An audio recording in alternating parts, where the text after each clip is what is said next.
You're listening to Your Words Unleashed podcast with host Dr. Leslie Wong, helping women scholars master their writing habits and publish a book that matters.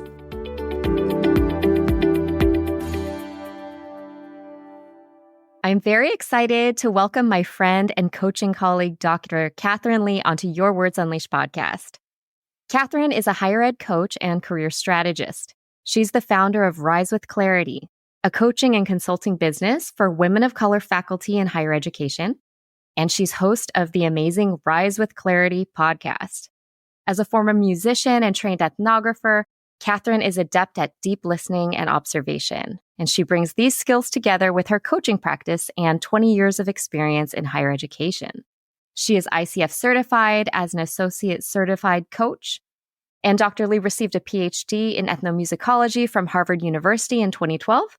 She served as an assistant professor of ethnomusicology at UC Davis from 2012 to 2017 and was associate professor at UCLA from 2017 to 2023.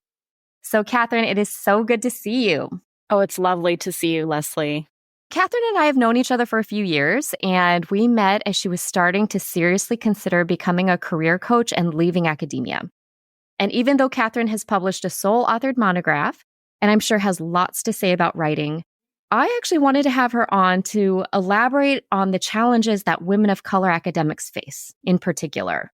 I think it's really important to call out and name the additional burdens faced by folks who are marginalized in academic spaces so that they can see they're not alone. And I also want to help them find strategies and support to help them navigate this often unforgiving career path. I also wanted to mention that Katherine is co-running a group called the Compassionate Cohort. This group is a supportive and judgment-free online gathering space for former professors who are navigating the logistics and emotional landscape of leaving academia. So important. They meet every other week on Zoom to talk about things like career pivots and processing loss of community and identity. So I'm really interested to learn more about this new support group too, and how it relates to Katherine's own journey out of the academy. So let's get to the questions. So Katherine, can you first tell listeners a bit about your background and your journey through academia? Sure. Well, I want to thank you, Leslie, for having me on your podcast. It's a real pleasure and honor to be on your podcast, and I'm a huge fan of Your Words Unleashed. Thank you. Yeah. So I have been in music for my entire academic career. First as a music performance major, a piano performance major, and a musicology major at the University of Michigan as an undergraduate. I pivoted into ethnomusicology as a graduate student. I went to the University of Washington and Harvard University. And in between grad school programs, I lived in South Korea for close to 5 years, where I studied Korean language. I also studied Korean music and culture. And I worked for an artist management company as well. So my research in ethnomusicology centers on Korean music and culture, and more broadly, music and politics, and global circulations, and ethnography. I'm really interested in ethnography as practice and as a genre. So I was very fortunate to have landed a tenure track position right after I finished my PhD in 2012. And I started as an assistant professor of ethnomusicology at UC Davis. And I was there for 5 years. And then I moved to another UC campus. I moved to UCLA in 2017, and I was there for 6 years. So I taught for a total of 11 years in the University of California system. Last August, I ended up resigning from my tenured faculty position in ethnomusicology, and I left because I was in a toxic and dysfunctional work environment, and I realized that I would never really be able to thrive in that work environment. So it was a long off-ramp for me, but I ended up starting my own business, a coaching and consulting business for women of color faculty in higher education called Rise with Clarity. So I'm about 7 months out from starting the business. So exciting. What initially inspired you to become a career coach for women of color in the academy? First, I think it was my own experiences of being coached. So when I was an assistant professor at UC Davis, I worked with a writing accountability coach. And prior to that, I had no experience or knowledge of coaching. This individual approached me to be her first guinea pig. She has since moved into administration. She was just trying out coaching at the time. But I said yes when she initially offered this to me, and I didn't realize how impactful coaching could be, because my first year on the tenure track, I did not touch my book at all. I was so overwhelmed with writing the lectures for my big survey courses, designing the syllabi for my various classes. I also started up a Korean percussion ensemble. There were so many first things that I had to do on the tenure track that year that writing really took a backseat. And so when this individual approached me to be her coachee, I jumped at the opportunity, and I really benefited from having somebody who I could be accountable to, who was supportive of me in a gentle way, and who also kind of taught me in certain ways to be mindful of the different political situations that one can find themselves in on the tenure track. So that experience was very important to me. And then later on, I was in, as I said, a dysfunctional and toxic work environment, and I knew that I had to think about exit strategies. So I hired a wonderful life coach by the name of Dr. Leslie Wong. And I really decided that I needed to dive deep into my core values to figure out what those were, and to then explore possible exit strategies and pivots that were viable. So I worked with you, Leslie, and it was such an amazing experience. And at the end of those months, I realized that I was interested in coaching. So one possible pivot for me was arts management. And I had taken an online course through the University of Pennsylvania called Arts and Culture Strategy, because I had arts management in my background. I had done that in South Korea. But for some reason, at the end of that course, which was 8 months, I knew that it wasn't going to be my path. It wasn't really aligned with my values at that time. And with the coaching, I had done something similar to my first writing coach. And I approached someone, asked them to be my first coaching guinea pig. And I loved it. I loved working with this person. And by the end of that summer, I had 6 clients without any social media presence, without a website, because I couldn't really be open about it. And that also coincided with our coaching as well, Leslie. So I just knew that it felt right for me. And I felt a deep sense of gratification being able to help women faculty members. And then I decided that I wanted to niche down to helping women of color faculty on the tenure track specifically. So yeah, it's been kind of a long journey, but I did end up going through the coach training process. I worked with Dr. Katie Linder, and she offers a higher ed coach training program. I went through the process for certification through the ICF. So I am ACC, and I hope to go up for professional certified coach in the next few years. Yeah. So what was it that made you decide to focus specifically on women of color academics? What are the specific issues you help them resolve and the specific challenges you think they face? I think that from my own lived experience, what I felt was that even though I was hired into a tenure track position, there wasn't necessarily support for the issues that I was starting to encounter. And I realized that I was not alone in this set of challenges. The more and more women of color faculty that I talked to, I realized that we were coping with similar challenges, like having an overload of teaching or having extra service on top of regular duties. Also, not necessarily being recognized as an authority in the classroom. I think that was something that I encountered a lot during my first year, not being recognized as a professor, being mistaken for a graduate student or even an undergraduate student So that kind of undermining of authority in the classroom was challenging because you're always having to prove your existence and presence on campus. Other things were connected to being the first faculty member that students looked like. And office hours then were often longer and could involve more complicated issues that come up. So I felt exhausted after doing some of the office hours in my first 2 years. And then with the help of my coach, I realized, oh, there's a way to manage some of this by, for instance, having like an online office hours sign up, or to be cognizant of the different resources that are on campus that you can refer students to.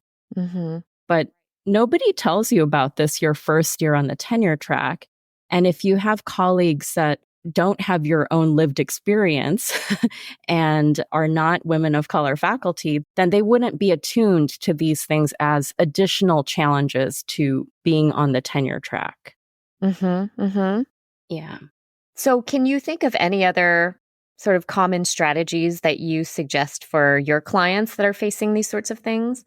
I think one big suggestion I would have is to try and find supportive allies on your campus or in your discipline, perhaps other women of color faculty who might understand the issues that you are dealing with. And I think it's also important to be able to trust these individuals, because there might be times when you are venting or you need to process something. There might be some microaggression or racialized aggression that you have encountered and you feel scared to bring it up in your department. But perhaps if you have somebody else that you can speak with in that moment, it could be very helpful.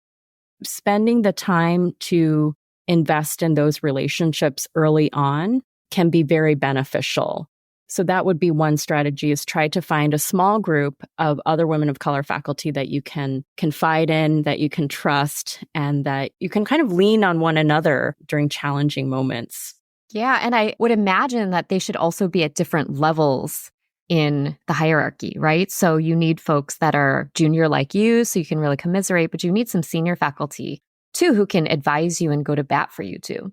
Absolutely. That was critical for me. So I was fortunate in that I met people who were on my campus at my first institution who were in different departments and also at higher ranks than me. And so I could then ask questions about institutional regulations or ways of practicing things that I wasn't getting that information in my department. So it was just helpful on that level. But yeah, for those faculty members who have risen through the ranks and become associate or full, I think they also have so many more lived experiences and can offer a friendly ear to somebody who is just embarking on the tenure track. So yeah, that was crucial to be able to speak to people who were a little farther ahead on the tenure track.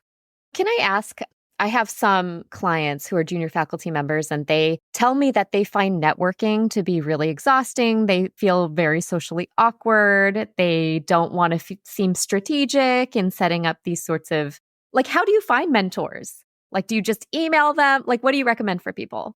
That's a great question. Sometimes it can be offered through your institution because there are mentoring programs, or there can be sort of a matchmaking of mentor and mentee that an institution does develop and encourage. That can be useful. Other times it may be just by going to conferences and connecting with people. But if you are not an extrovert, then that could be a little bit challenging. So I think that for me, it's happened sort of organically. Maybe I met somebody initially at some kind of event at school or at a conference, and then we developed a connection based on our own interests or research profiles. And then I would follow up. So I think I'm fairly good. If I'm interested in cultivating a relationship with somebody, I'm fairly good about sending emails and following up. And now that we can connect so easily on Zoom, I think that is an added benefit, that if you would like to retain a connection with somebody who is not on your campus, but maybe in your discipline, that could serve as a mentor or an ally, then sending an email, follow-up email could be really worth it to develop a longer connection. Another way is to invite them to your campus if possible. When I was at UC Davis, I organized the Valenti lecture series for my entire 5 years there. And I was able to then invite many scholars and many senior scholars to give their scholarly talks at UC Davis. And I was able to invite scholars that I admired and scholars that I wanted to keep in touch with. Yeah. And so there's no better way than to connect with somebody than to invite them to your campus, host their dinner, and really get to know them in a different way than in a conference setting. So I think that would be one piece of advice I would give. Yeah, I think that's super helpful. Another thing that I know you talk about on your podcast and you're really open about is navigating departmental and institutional politics. And I think that this is something that grad students have no idea about. It's very difficult to get any sort of good advice or guidance. You know, people feel really isolated and alone and targeted. So what's your best advice for junior faculty members who find themselves in highly political workplaces like you are in? Right. I wish there was a book to address this. You have to write it. I have to write it. Right. So again, I think finding allies who are most likely not in your department, but maybe on your campus could be a useful tip. Another thing is, and this might require some deep reflection, but figure out how you want to show up in these highly charged spaces. Are you going to be the kind of person that remains neutral, kind of stays the course of neutrality? Or do you want to get in there and fight? And that's kind of the way you show up and always express your opinions. Or are you going to be a little bit more careful? So I think that is also very much dependent on who you are as a person and how you want to be, how you want to show up in your department. Clearly, when you're in your first year on the tenure track, I think it's probably wiser to do more observation. And as an ethnographer, I'm primed to do that. So observing how your departmental politics lie and also seeing how things connect to the administration, it might be good just to sit back and observe how things work, because obviously you don't really know how things tick until you get inside a department. Right. You can do as much interviewing or speaking with people prior to entering your department, but it will really change once you're in the department as a tenure track faculty member. Even your additional presence there will change the dynamic of a department. So I think being more of an observer at the beginning is probably a good strategy. I would also say don't lose sight of your own research and focus on that, especially if things are really fraught in your department. Maybe your research and your own projects are going to be a refuge for you. And it can be perhaps connected to a ticket out. If you really cannot survive or thrive in that particular environment, then maybe focusing seriously on your research, working on your manuscript is going to be valuable for you if you were to go back on the academic job search. Yeah. I mean, it's always going to be helpful, I guess, no matter your situation, right? But especially if you're looking to leave. And, I was also in a highly dysfunctional at best department. And it was hard. I think in the first couple of years, the politics took up a huge amount of headspace for me.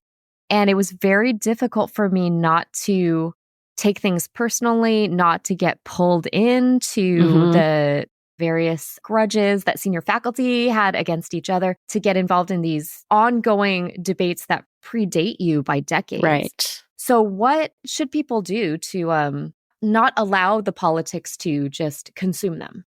Yeah, that's a great question. I wish I had a better answer for this, but I think it's connected to what I just said about making sure that you leave space for your own interests, your own projects, really carving out that space. And that might have to do with just strict boundary work, just realizing that the departmental politics may take up this much bandwidth, but you are going to preserve your own bandwidth for your own projects and the things that are meaningful to you.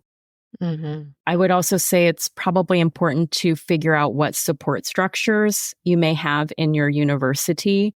So that could be connecting with a mentor. It could be a happy hour group that maybe exists on your campus that gives you a little bit of refuge from your own department. And sometimes people will intentionally align themselves with a different institute or department on campus that is more kind of connected to their own research, but it might be a healthier work environment. Yeah. And that could be a long-term strategy of aligning with another unit on campus that they might eventually pivot into in the future. Right. Yeah. We had that happen as well. Mhm. So it was a smart move. Yeah. So you're, less than a year out of the academy, and you've talked a little bit about how you decided to leave and that sort of thing. Can you describe some of your experiences now that you're out of the academy? Any challenges you've been facing? Any things you miss? Sure. I have to say, now that I'm out of academia, I have no affiliation whatsoever. I didn't hang on by a thread. I don't even have library access, Leslie. Oh, it's tough. So I do feel so much lighter in terms of my stress levels, lighter in terms of my demeanor. Everything has lifted in some ways. The stress was really overwhelming. It was coming at the cost of my physical and mental health. And yeah, I don't regret my decision one bit whatsoever. So it's been a really interesting experience to have made this really big decision and to transition out of academia. I think one of the challenges has been to navigate the emotional landscape of leaving academia. I was really focused on the logistics. Mm-hmm. So for me, I needed to support my graduate students in their milestones in the last few months. I was also trying to just do the work that one needs to do to figure out how this transition is going to work. Like, you have to figure out your health insurance and like just very basic things that anyone leaving a work employment has to do. And I was trying to launch my business as well and to coordinate that right after the resignation. So I had hired Rhonda Hess of Prosperous Coach, and she was wonderful. We worked together on developing a niche and developing the website for Rise with Clarity. And so that was pretty much ready to go early in 2023. But then my father had a serious thalamic stroke, an acute stroke. And so that put things on the back burner for quite a while. And so I was only able to then launch the website right after I resigned. So as I said earlier, I was really focused on the logistics of the departure and then the launch of the business. And in the midst of that, I also became a full-time caregiver for my father. So after he was hospitalized for 45 days, then my mother and I became full-time caregivers. And we are still continuing to give him 24-hour care and observation. But that said, the stress and the fatigue that is related to being a caregiver feels so light compared to the stress that I encountered on the tenure track and also as a tenured faculty member in a difficult department. Wow. Yeah. I know that this is the season of my life where I am giving care, helping to keep another human being alive. And this is incredibly meaningful for me to spend time with my family. I'm only able to do the business part-time, but that's okay. Yeah. So I guess it's been a really interesting set of transitions for me, extreme set of transitions in 1 year. Yeah. But getting back to the question of what I've experienced having left academia, I think the emotional landscape of leaving academia has been challenging. So I have been communicating with other people who have been in this same position, who have done the transition. And this probably relates to the point that you mentioned earlier about the Compassionate Cohort. This is a new peer support group that Dr. Jody Mader and I created at the end of January 2024 to help create a space for connection, primarily amongst former professors who have left higher ed. And it's a judgment-free zone. We want it to be a space where people can connect in real time and to share their stories, their pivot story, their challenges with the pivots, the loss of their professor identity, the loss of their academic communities, and just to start to build a new community, because it's very hard to have invested 20 years in an academic community and then to lose it, and then to pivot into a very new industry where you don't have community yet. So the idea was really to just create a place for connection. Yeah, and I think it's such a needed space. And I was very lucky to attend one recently. And I felt like it was like a place where people could be authentically themselves. They didn't have to hide anything. They didn't have to be anonymous. Any post you see online from academics about leaving academia is always anonymous, right? Right. So having a judgment-free space to openly explore and then also grieve, Yes. I think is really necessary. And so can you talk about how have you processed your emotions around leaving? Have you felt grief? What have you been sort of feeling about it? Oh, sure. I have felt grief in many ways in relation to leaving my position. And I think the grief is related a lot to leaving my students. And that's been the most challenging thing to deal with. I remember in our coaching sessions, Leslie, I had brought this up as a concern that if I left my academic position, I would essentially lose all connection with my students. And you had brought up this wonderful coaching prompt of, is that a limiting assumption, Katherine? Is it true? And is it actually true? Is it actually true? That was a couple years ago, right? Now, in retrospect, that was a really powerful question and prompt to give to me, because as it turns out, I am still in touch with many of my former students, but in a very different capacity. So I'm no longer their advisor on paper, but I still keep in touch with them. Since it was more of an advisor-advisee relationship, I can offer advice in that context versus being a coach. But it has been a nice surprise to be able to continue to be in touch with some of my former students and to celebrate some of their wins. Two of my former undergraduate advisees just yesterday wrote to me saying that they were accepted into the University of Illinois Champaign-Urbana, full ride as doctoral students. They're a set of twins. Oh, wow. So, yeah. Wow. So isn't that amazing? But I certainly grieve the loss of certain privileges that one has as a tenured faculty member, being able to travel easily to do your research and to get paid for it, or to have it paid for rather, and to also just devote time to one's own research interests. I miss that. And yeah, I certainly miss the communities that I once was tapped into. And now that I really don't have a reason to go to my society's annual conference or annual meeting, I don't know if I will keep in touch with some of the same people that I've known for a very long time.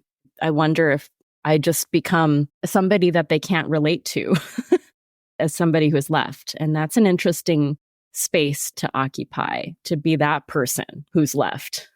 Yeah. And I'm sure that you are serving as a role model and source of inspiration for a lot of them as well. But I fully relate to what you're just saying about that loss of connection and community. It's interesting now that I've been out a couple of years, even certain relationships that I was convinced would never end.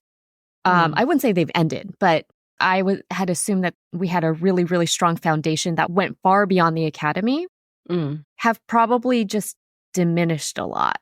And I realized the academic identity is so thick.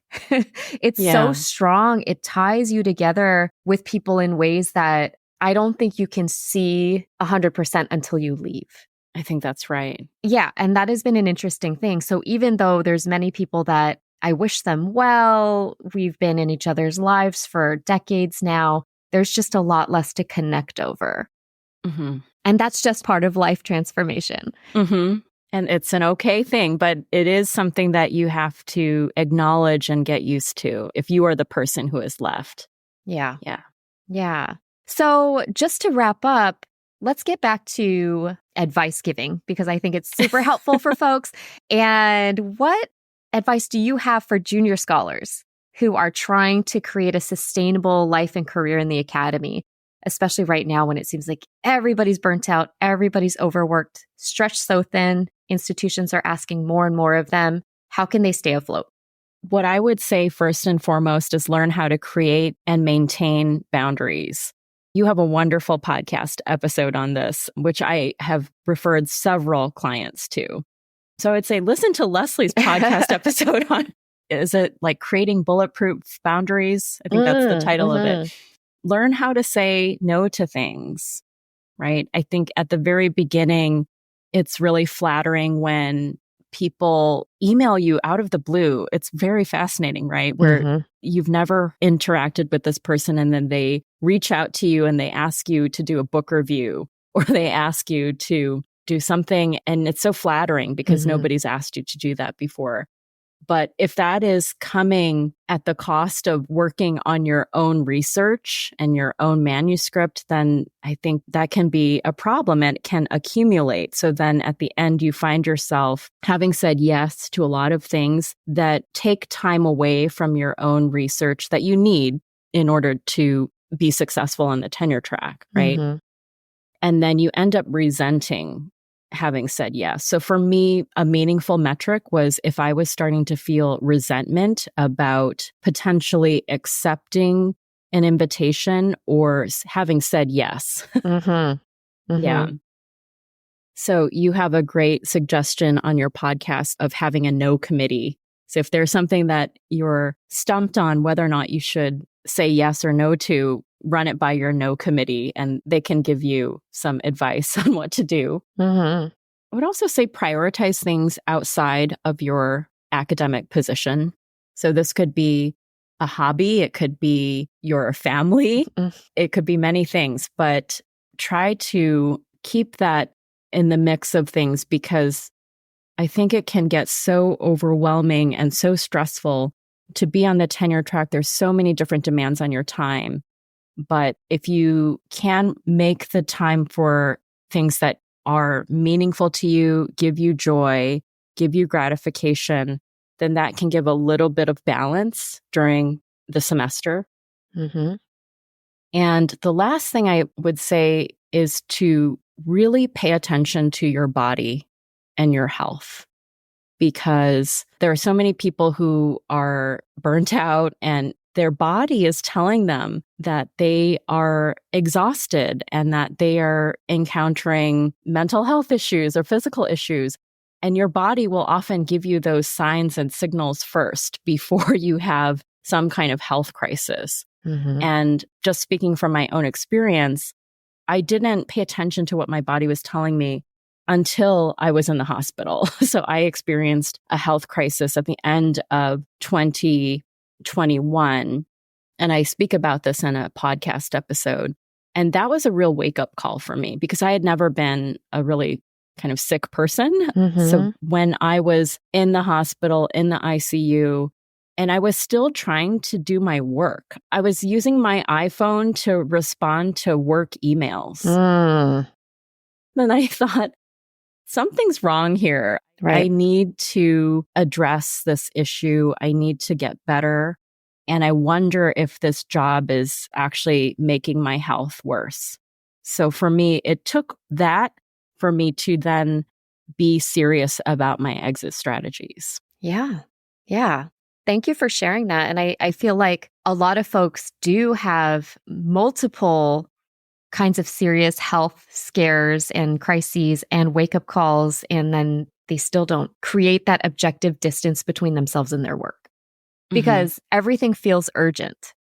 Everything feels like if I don't do this, all these terrible things are going to happen. And the truth is, that's not the case. They're going to keep going. If you can't teach your classes, they're going to find someone else who can.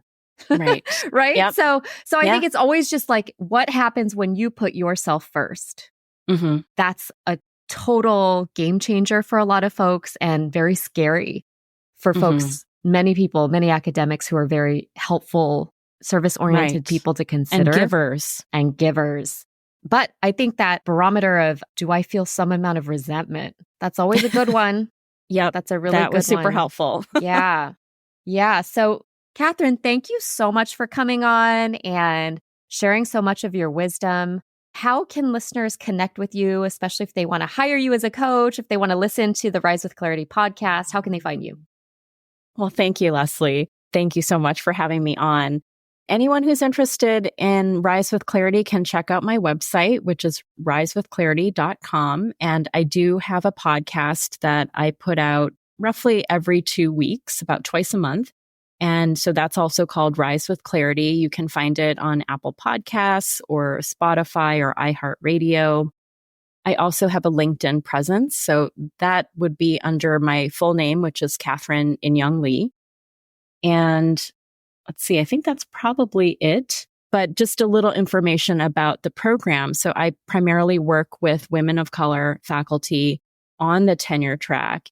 And it's a 6-month program that helps them to reclaim time and set priorities, navigate politics and aggressions, speak up and gain recognition, and design a sustainable path forward. And that last one is a little bit open in the sense that it could address the desires to sort of advance within one's institution, ramp up in higher ed, or to actually pivot out of academia as well. And I have been finding that there are more and more clients who are inquiring about services related to leaving their tenured faculty positions. So that is now another area that I am serving. And then, so can you also let listeners know how they can find out more about the Compassionate Cohort? Sure. So if you are on LinkedIn, then you can connect with either me or Dr. Jody Mader on LinkedIn. We will post announcements of our meetings, which are twice a month. We also have a private LinkedIn group, and we have a contact list, which is very useful for people who might be interested in connecting with the members outside of the Zoom meetings. And it also lists what disciplines or areas people have pivoted into. So if you're interested in doing like an informational interview with somebody in content strategy or learning development and design, then you can contact anybody who's on the list. That's part of the kind of things that we offer as part of the group. So helpful. So thanks again, Katherine. People, please go find her, risewithclarity.com, or also on LinkedIn. Listeners, I hope you've learned a lot from this, just like I have, and you'll be hearing again from me soon.